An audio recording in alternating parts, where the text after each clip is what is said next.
présente la première séance de la leçon arithmétique dans Z pour les élèves du deuxième année bac sciences mathématiques.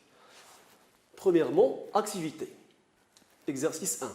Soit A, B, alpha, bêta des entiers relatifs tels que A égale à B alpha plus bêta. Premièrement, montrer que tout diviseur commun de A et B est un diviseur de bêta. Deuxièmement, montrer que si 7 divise 4A plus 3B et 7 divise 7A plus 5B, alors 7 divise A et 7 divise B. Premièrement, je vais essayer de rappeler qu'est-ce que c'est que A divise B. A divise B si et seulement si il existe un entier K dans Z tel que B est égal à KA. Je rappelle aussi que si A divise B et A divise C, alors A divise toute combinaison linéaire de B et C avec des coefficients entiers relatifs, c'est-à-dire A divise UA plus V. Alors A divise UB plus VC, tel que U et V sont des éléments de Z carré.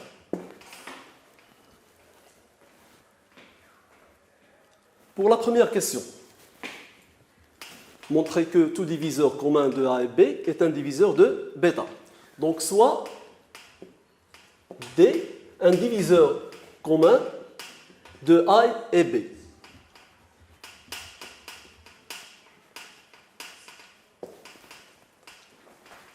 Alors il existe K dans Z tel que A est égal à 4D et il existe encore un entier K' dans Z tel que B est égal à K'D. On substitue dans l'expression A est égal à B alpha plus bêta, puis on obtient KD est égal à K'D alpha plus bêta. Donc, bêta est égal à KD moins K'D alpha, qui est égal encore, en factorisant par D, à D facteur à K moins K' alpha. D'où D divise bêta. Voilà, on a répondu à la première question. On passe à la seconde. Montrer que si 7 divise 4A plus 3B et 7 divise 7A plus 5B, alors 7 divise A et 7 divise B. Pour cela, on va essayer de trouver une combinaison linéaire pour se débarrasser de B et puis après pour se débarrasser de A. Ici, on a 3B et 5B. Je vais multiplier par 5, je vais multiplier par 3, puis je fais une soustraction. 7 divise 4A plus 3B et 7 divise 7A plus 5B. On a alors 7 divise, si on multiplie par 5, 20A plus 5 fois 3, ça fait 15B. Et 7 divise, ici je multiplie par 3. 3 fois 7, ça fait 21. 21A plus 3 fois 5, c'est 15. D'où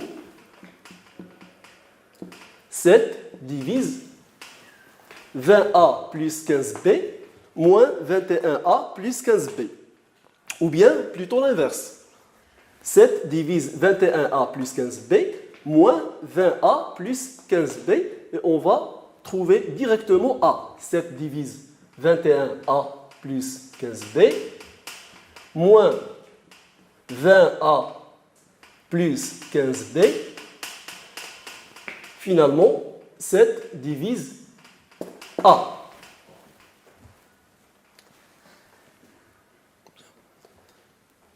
Je passe à la seconde.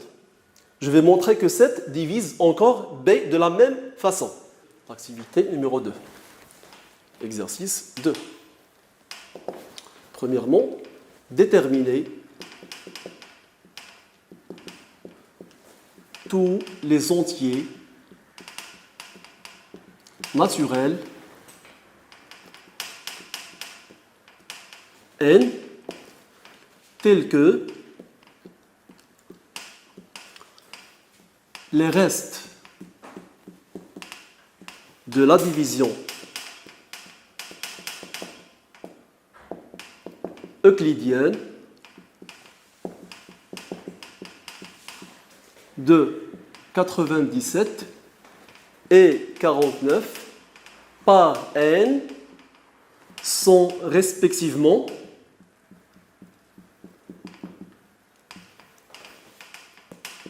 sont respectivement 7 et 4. Deuxièmement, montrer que pour toute n dont n, 3 divise n, facteur n plus 1, facteur n plus 2.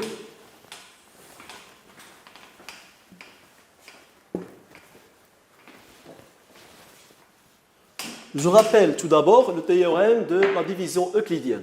Étant donné deux entiers A et B, avec A entier et B dont n étoile, il existe un unique couple Q un quotient et R un reste dont Z croît n tel que deux conditions ici, c'est que B est égal QA plus R et R est compris entre 0 et strictement inférieur à A, c'est-à-dire inférieur ou égal à A moins 1. En revenant à l'exercice 1, déterminer tous les entiers naturels n tels que les restes de leur division euclidienne de 97 et 49 par n sont respectivement 7 et 4. C'est-à-dire, si on effectue la division euclidienne de 97 par n, alors il existe un quotient et le reste c'est 7.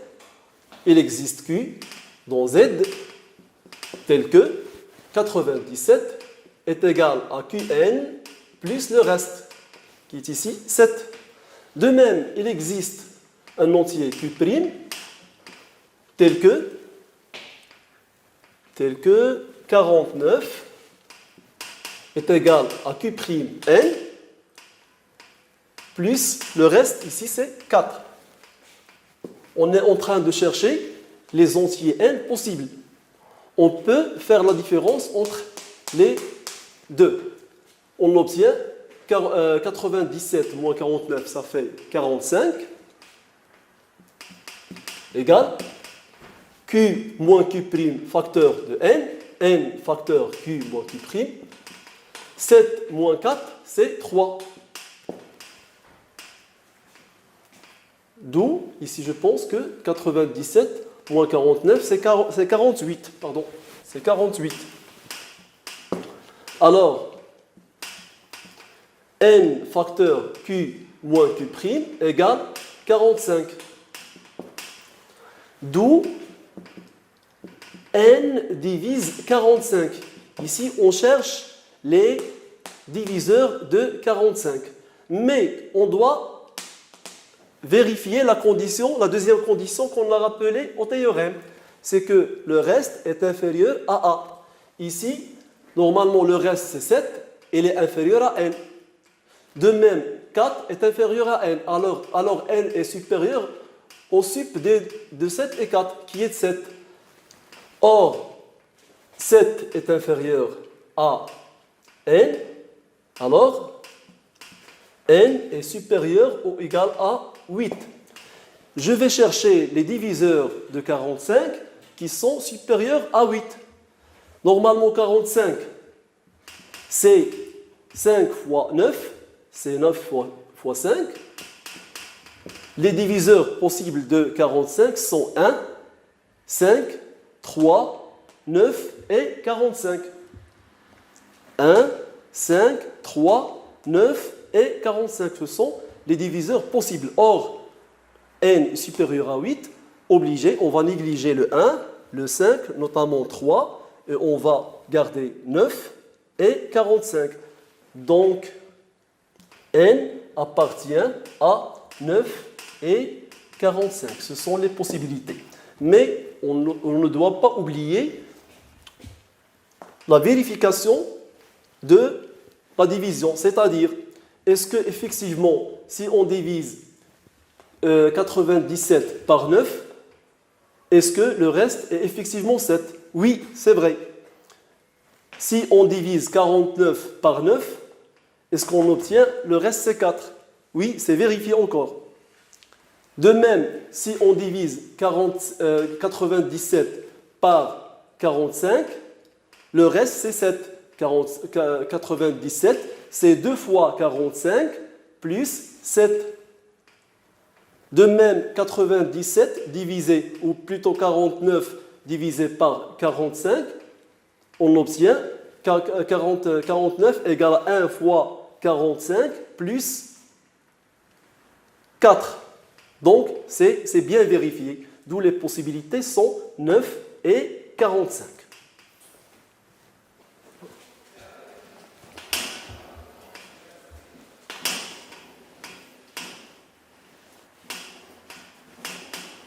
On passe maintenant à la résolution de la deuxième question.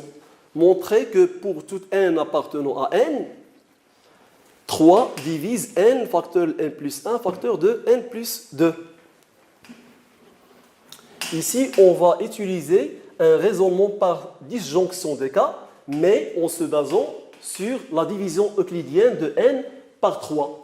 Alors, en effectuant la division euclidienne de n par 3, on obtient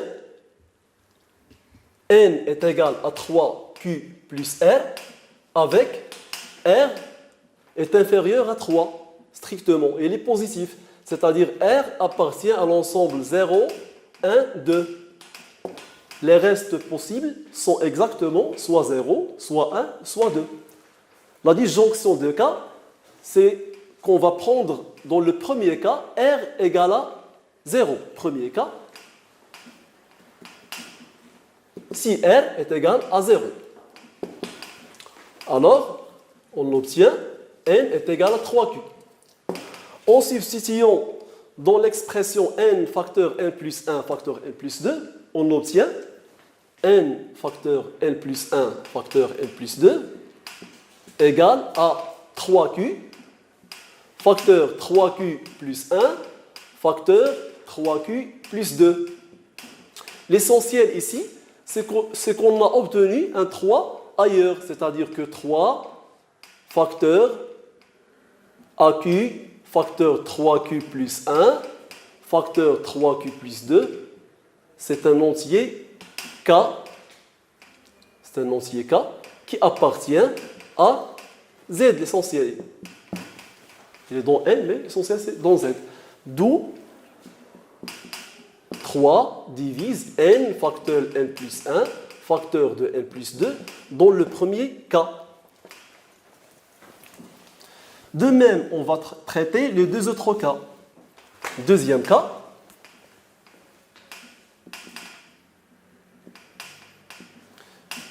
R est égal à 1. Et dans ce cas, on a n est égal à 3q plus r plus 1 ici. Donc, n facteur n plus 1 facteur n plus 2 est égal à 3q plus 1 facteur 3q plus 1 plus 1, c'est 3q plus 2, facteur 3q plus 1 plus 2, c'est 3q plus 3. On va factoriser dans ce terme par 3. On obtient 3 facteur 3q plus 1, facteur 3q plus 2, facteur à quoi? Facteur aq plus 1. Et c'est notre cas qu'on cherche, on obtient alors que 3 divise n facteur n plus 1 facteur n plus 2 également. D'où 3 divise n facteur n plus 1 facteur n plus 2. Il nous reste un troisième cas pour achever la démonstration ou bien la résolution de l'exercice. Troisième cas, c'est le cas où R est égal à 2. Dans ce cas, on a n est égal à 3Q plus le 2. De même, on obtient n facteur n plus 1 facteur n plus 2 est égal en substitution 3Q plus 2 facteur 3Q plus 2 plus 1, c'est 3Q plus 3. Et ça marche ici, en factorisant par 3, mais on va continuer. Facteur 3Q plus 2, c'est 3Q plus 4. On factorise 3 dans ce nombre, dans ce terme ici. On obtient 3 facteur 3Q plus 2, facteur Q plus 1, facteur 3Q plus 4. Donc, 3 divise n facteur n plus 1 facteur n plus 2. Conclusion, dans les trois cas, on a obtenu 3 divise n facteur n plus 1 facteur n plus 2. La conclusion, c'est que finalement, 3 divise n facteur n plus 1 facteur n plus 2, quel que soit n appartenant à n. Et c'est fini. Alors, on passe à l'activité 3.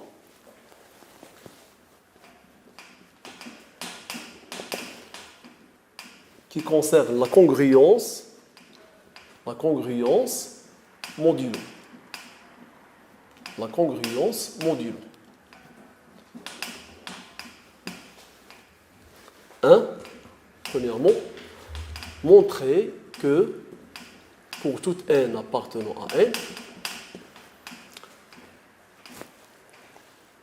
3 à la puissance 3n congrue à 1 modulo 13.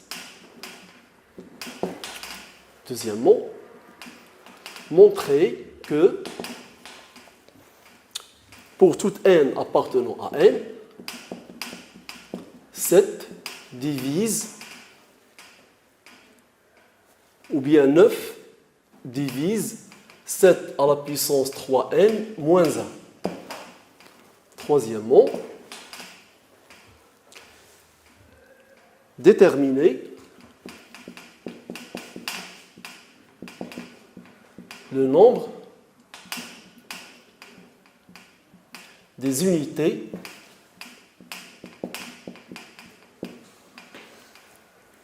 de 3 à la puissance 26. Au départ, je vais rappeler qu'est-ce que c'est que la congruence modulo, une définition, et les propriétés essentielles. Donc un rappel, on dit que A est congru à B modulo n, et on écrit cette écriture A congru à B modulo n, avec n un entier naturel non nul, et A, B sont des entiers relatifs, si et seulement si n divise leur différence. Les propriétés essentielles de la congruence sont A est congru à A modulo n pour toute A, A congru à B modulo n, c'est équivalent à B est congru à A modulo n, c'est la symétrie. Et la propriété de transitivité, si A est congru à B modulo n et B est congru à C modulo n, alors A est congru à C modulo n. D'autres propriétés, quel que soit P un entier naturel, A à la puissance P est congru à B à la puissance P modulo N, avec A congru à B. Les propriétés de la compatibilité de la congruence avec l'addition et la multiplication.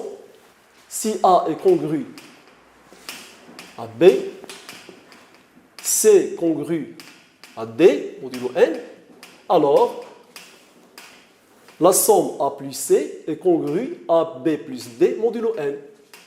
A plus B, c'est congru, ou bien A plus C, pardon, est congru à B plus D, modulo N.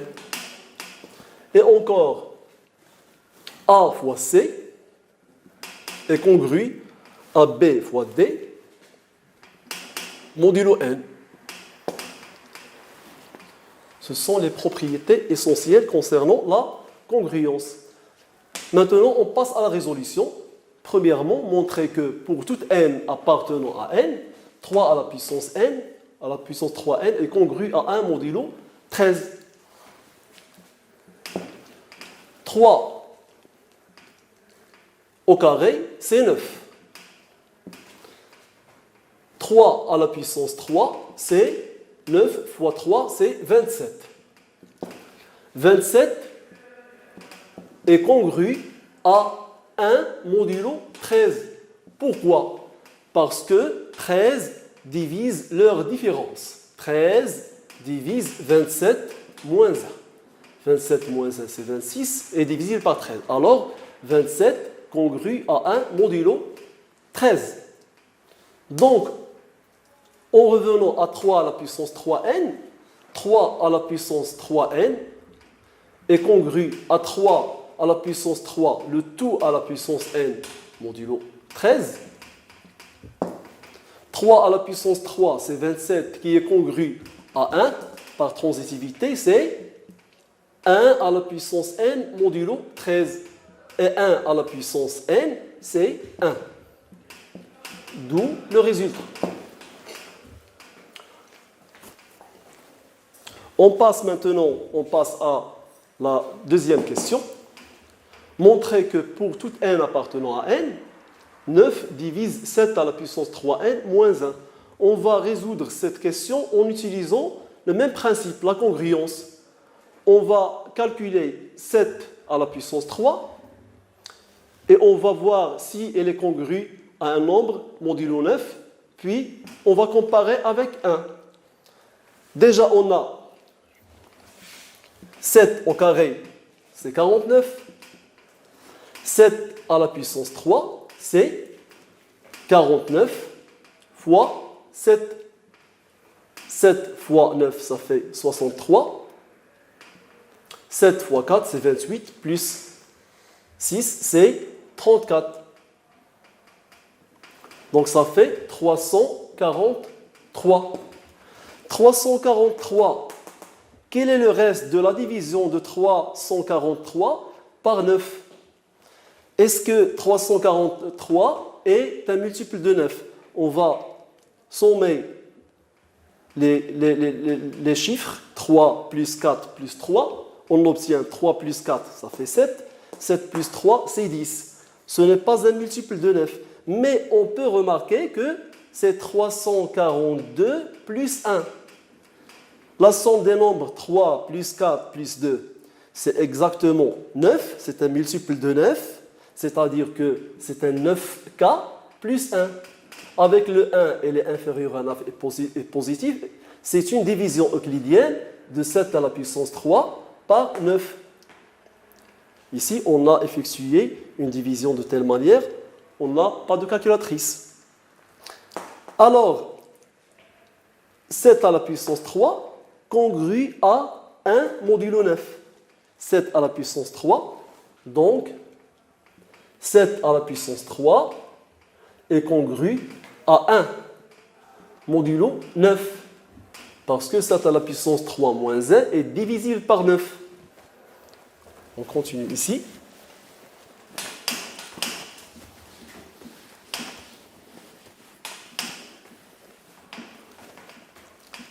« 7 à la puissance 3, le tout à la puissance n, est congru à 1 à la puissance n modulo 9. D'où 7 à la puissance 3n est congru à 1 modulo 9. Donc, 9 divise la différence 7 à la puissance 3n moins 1 par définition de la congruence modulo 9. D'où le résultat. Bien. On passe à la question suivante. Déterminer le nombre des unités du nombre 3 à la puissance 26. Déterminer le nombre des unités, je rappelle la question 3, déterminer le nombre des unités du nombre 3 à la puissance 26.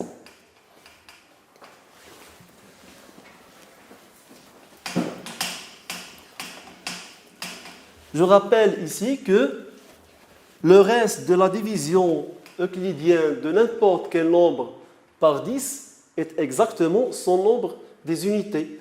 Par exemple, 439 est égal à 43 fois 10 plus 9. Toujours le nombre des unités représente le reste de la division euclidienne du nombre par 10.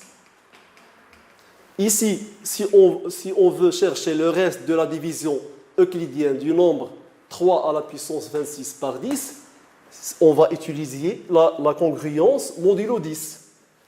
De la même manière que précédemment, on va essayer de trouver les puissances successives de 3 jusqu'à trouver, par exemple, 1 ou moins 1. C'est préférable. On a 3 au carré, c'est 9. 9, c'est exactement moins 1 modulo 10. Pourquoi? Parce que leur différence est divisible par 10. Parce que 10 divise 9 moins 1. 9 moins 1, c'est 10. C'est divisible par 10. Donc, 9 est congru à moins 1 modulo 10. Pour trouver 26 à partir de 2, on peut multiplier par 13. Du coup, 3 à la puissance 26, c'est exactement 3 au carré, le tout à la puissance 13, c'est modulo 10, si on veut. C'est 3 à la puissance 2, c'est 9. 9, c'est moins 1. Par transitivité, c'est moins 1 à la puissance 13, modulo 10. Avec le 13 qui est impair ici, moins 1 à la puissance 13, c'est moins 1 modulo 10. Mais on cherche le reste de la division euclidienne de 3 à la puissance 26 par 10.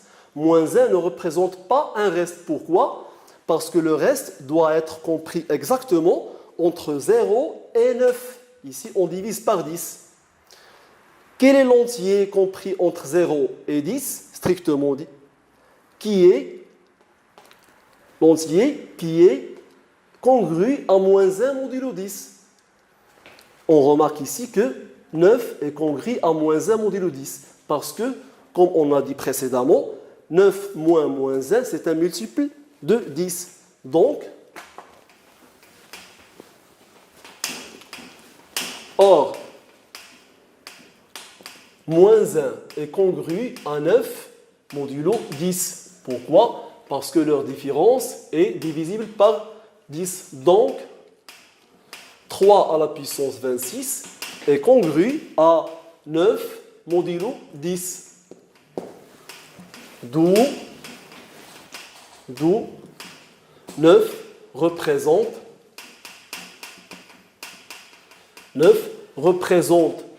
le reste de la division euclidienne de 3 à la puissance 26 par 10. C'est encore le chiffre des unités de 3 à la puissance 26. Représente le chiffre des unités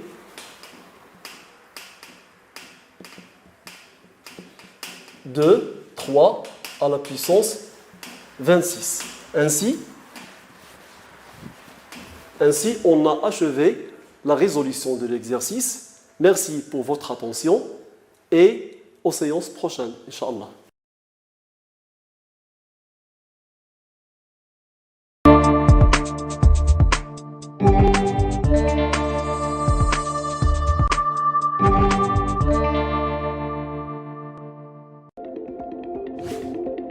دائما في اطار التدابير اللي كتاخذها المملكه للحفاظ على صحه وسلامه المواطنين من اجل الوقايه من فيروس كورونا، تقرر ايضا على انه ابتداء